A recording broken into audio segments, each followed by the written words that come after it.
Welcome to Stuck in the Catchments. This is the weekly show. My name is Ryan Peters. Today, we're going to talk about who's going to fill in for the 42 card the next couple weeks. Who do you think is a dark shot to make the playoffs?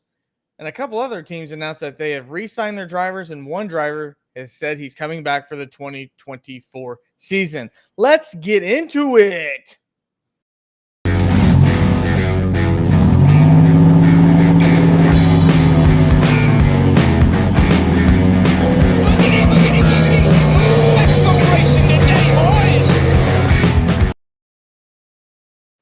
Welcome. My name is Ryan Peters. I'm glad you're here. Thank you so much for the support on the last video where we talked about what's going on with Noah Gragson, and I made the case for why I thought he deserved everything he had. That video will be linked at the end.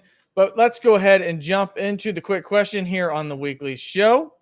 And I asked you right off the top, who is your dark horse to sneak into the playoffs? To me, that's a loaded question. At this point, it could almost be viewed that Chase Elliott is a dark horse to make the playoffs the way that he's been going right now. But I don't think that will qualify, at least for my sake here on this question. If you look outside the playoffs right now, you have Daniel Suarez is on the outside looking in. You have currently AJ Allmendinger, Alex Bowman. Then you get into like Justin Haley, Todd Gilliland, and things of that nature. The guy that I'm going to go with, and even though he's right on the outside looking in, I am going to go with Daniel Suarez. I said earlier this year that I only thought one Trackhouse driver would make it.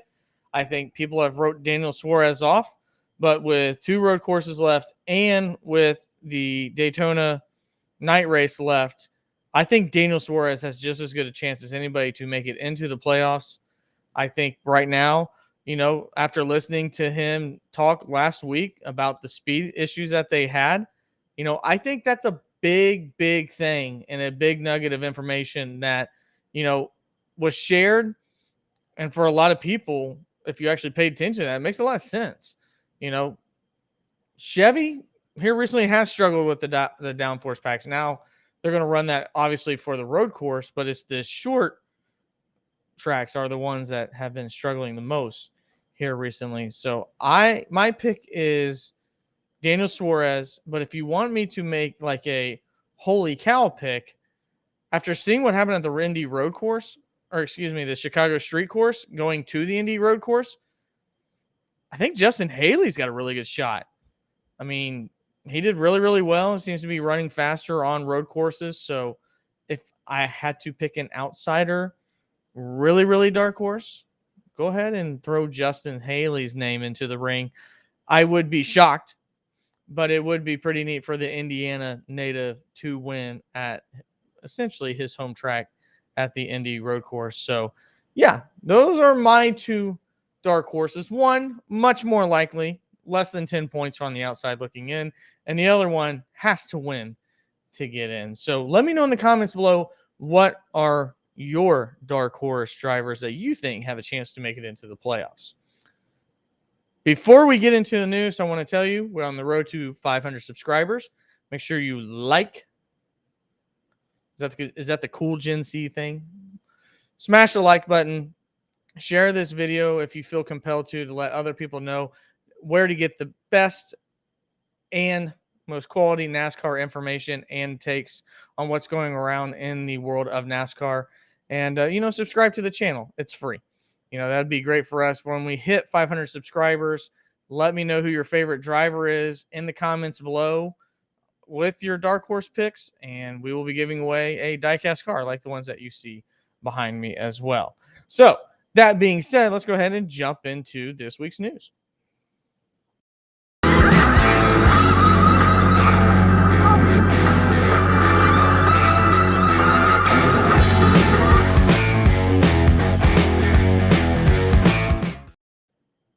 All right, now into the news portion of the week. It is Wednesday when I'm recording this. So Mike Rockenfeller was announced yesterday by Legacy Motor Club, who made some announcements that they didn't announce anything.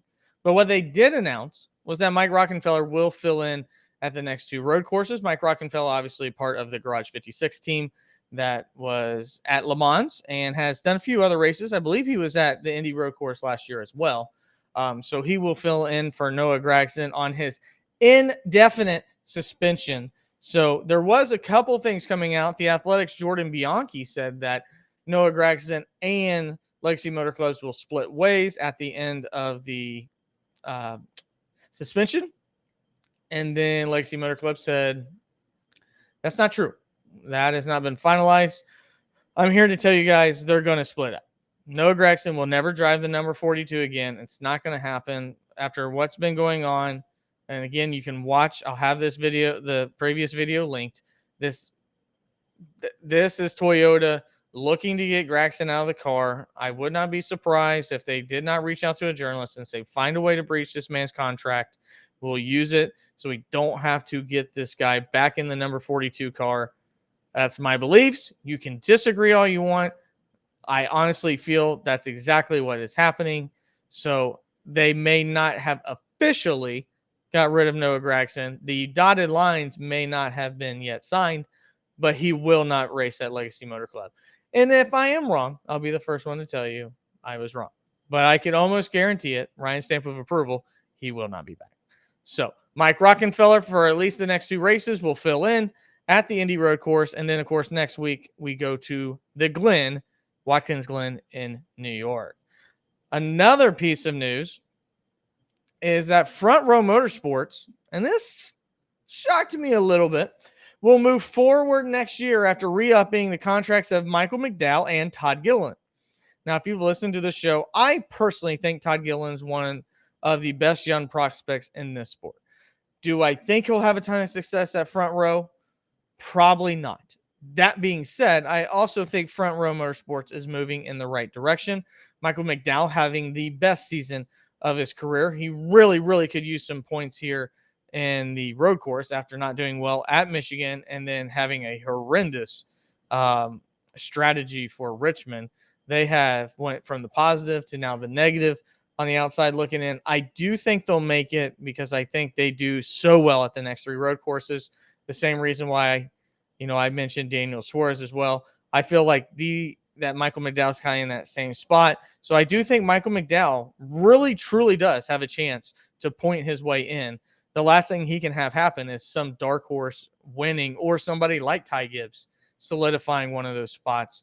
So, Michael McDowell, Todd Gilliland, they will be back in 2024. Now, the interesting piece of news and something that I think that has been a struggle for Front Row Motorsports this year, and you probably have heard me say it multiple times, I think been a disservice to Todd Gilliland, is they've found or tried to find ways to put Zane Smith in the Cup Series car. Now, Zane Smith, very talented truck driver, very young. I believe he's 20 years old. And they said that they tried to find a way to get a third car. Now, to get another charter, reportedly is around $30 million. That's a lot of cash. That's a lot of cash. That is a lot of dough. Insert other thing that you refer to as money.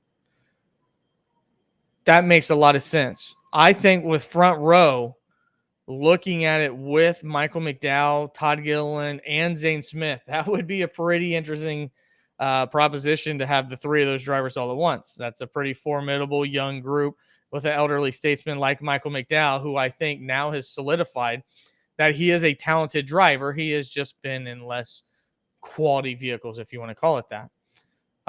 But they were unable to get it done. So Zane Smith will have the ability to walk and go wherever he wants. He's been at Front Row Motorsports, had an alliance with them for a while now, and Ford. And now it sounds like to me he's a free agent. And if he wants to go pursue a Cup ride, it no longer has to be with Front Row Motorsports. I'm sure that was a painful decision. I'm sure that Front Row could have looked at it and said Michael McDowell is our future, or is not our future, and could have replaced him. But I also think that they have loved what they've seen from Michael McDowell, the work that he's done. And I think they also see that Todd Gilliland's a really good rookie, a really good young driver, and had an opportunity to solidify that, yeah, we really want Todd Gilliland to groom into the future of front row motorsports. And I don't disagree with that at all. So there is an opening. Would Colleague Racing reach out to Zane Smith? That's something. Also, Carson Hocevar's out there, probably looking for a cup ride. Not sure, if Zane Smith would have the backing to switch manufacturers. There's a lot of things possible for Zane Smith. Is it next year? Gets really, really, really tight, especially if we view the lame duck 42 situation for John Hunter Nemechek.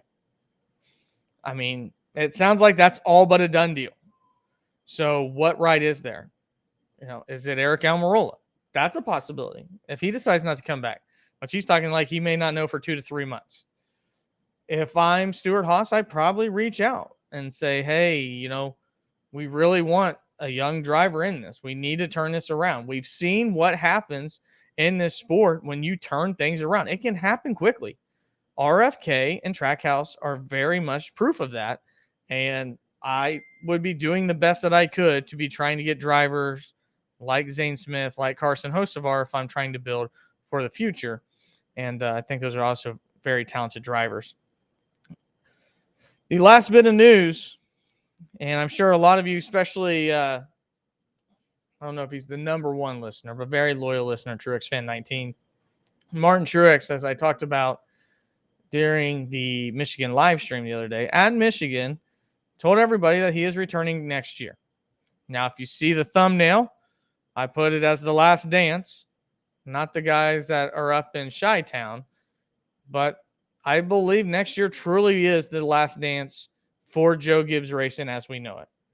They're getting to a point to where this is the Jimmy Johnson, Jeff Gordon situation, and they now have 2 elderly drivers who are both at the top of their game. Let's not make any excuses or anything you want to say about it. Martin Truex, right now the most dominant driver in the sport this far this year.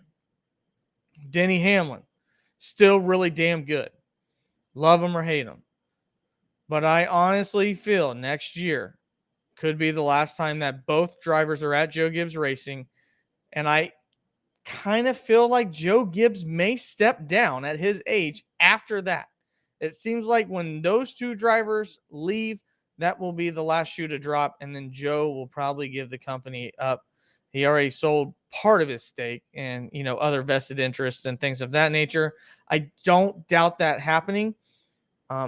Unfortunately, the untimely death of Coy Gibbs, that would have been an easy replacement. Probably the one that they've been planning on for a very long time. But Martin Truex and Denny Hamlin will be together at least for 1 more year. I think Denny Hamlin, if he does not take a ride at 2311 next year or after next year, may be the 3rd driver at 2311. I fully believe he will be a owner-operator sooner rather than later. And I also am glad to hear for the motorsport in general, even though he does lead to the most boring races more often than not, that good guy, mostly well-liked Martin Truex is coming back. This is a championship level driver that has an opportunity to win a championship this year and be one of only 3 active drivers. He is a future NASCAR Hall of Famer, and at least for the next 2 years has a chance to solidify his legacy in this sport. And he has done it in a way that is not very typical. This sport requires money. This sport requires sponsorship. This sport requires skill. And when Martin Truex got into this sport, he brought some sponsorship with him, but he did not start off like a William Byron at Hendrick Motorsports. He had to earn it. He had to take his lumps, driving at like Michael Waltrip Racing and things of that nature, until he finally found his ride at Furniture Row, which had an alliance with Joe Gibbs Racing, has turned himself into one of the most talented drivers in the sport, and at times the most dominant driver in this sport. So I definitely could see next year, the last year where Joe Gibbs Denny Hamlin, Martin Truex, Christopher Bell, and Ty Gibbs all race together under the same umbrella. I think we could see a very, very huge shift. And I think that's one of the reasons why they want John Hunter Nemechek and a Toyota sooner at the Cup Series versus later, because definitely could see a situation or a scenario where Legacy Motor Club has John Hunter Nemechek for 1 year, then the Joe Gibbs Racing Xfinity driver makes his way over to Joe Gibbs Racing himself. So tell me what your thoughts are. Do you think that's it? Are you glad Martin Truex is back?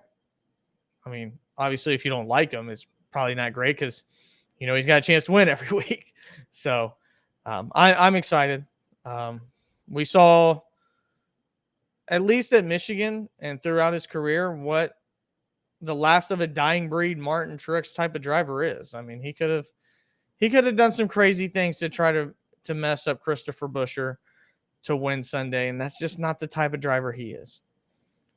He's well-known, well-respected, will race you hard, but will race you clean if you do the same type of racing towards him. Obviously, not always the most exciting, but there's damn near nobody that's more dominant. So glad to see that Martin Truex is coming back next year. And that's going to wrap it up for the news. So let's go ahead and look at the Indy Road Course this weekend and get a preview.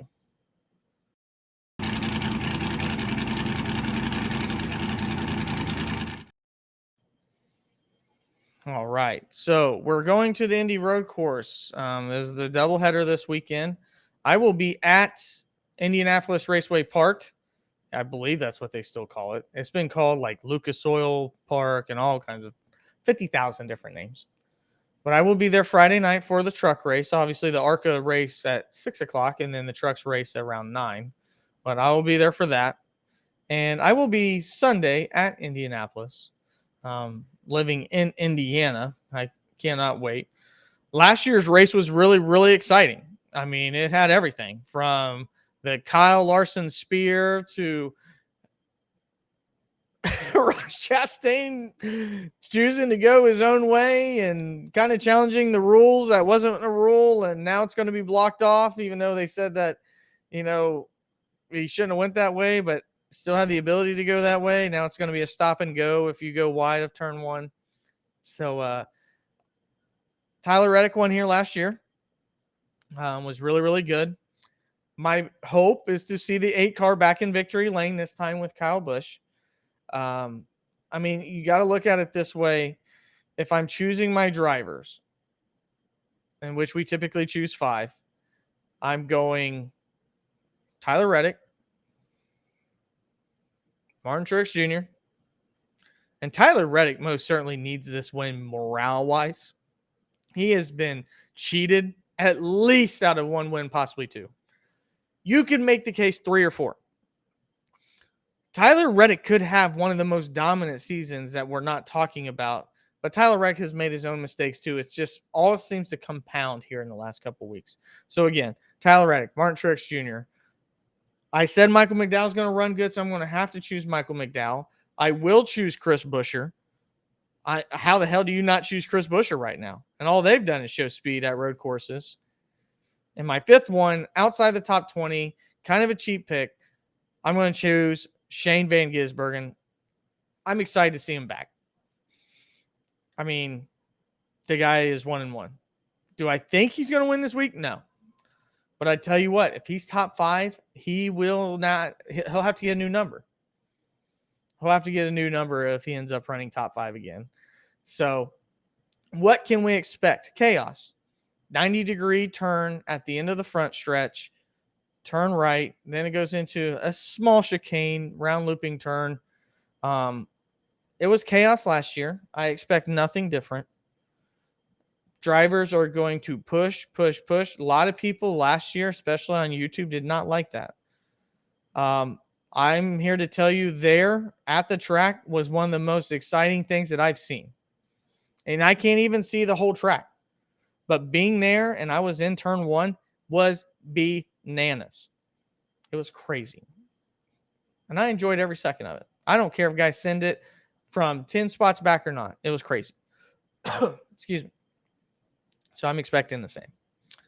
So those are my 5 drivers. Let me know who your 5 drivers are this week as well. But that is going to wrap it up for Stuck in the Catch Fence. I appreciate you for tuning in. Again, if you would feel so kindly to like the channel and this video, if you would subscribe, it is free. And you have your chance, an opportunity to get a free die-cast car. And again, I'll link the previous video, the Noah Gragson video, at the end of this as well. So again, my name is Ryan Peters. This is Stuck in the Catch Fence. You guys have a wonderful day.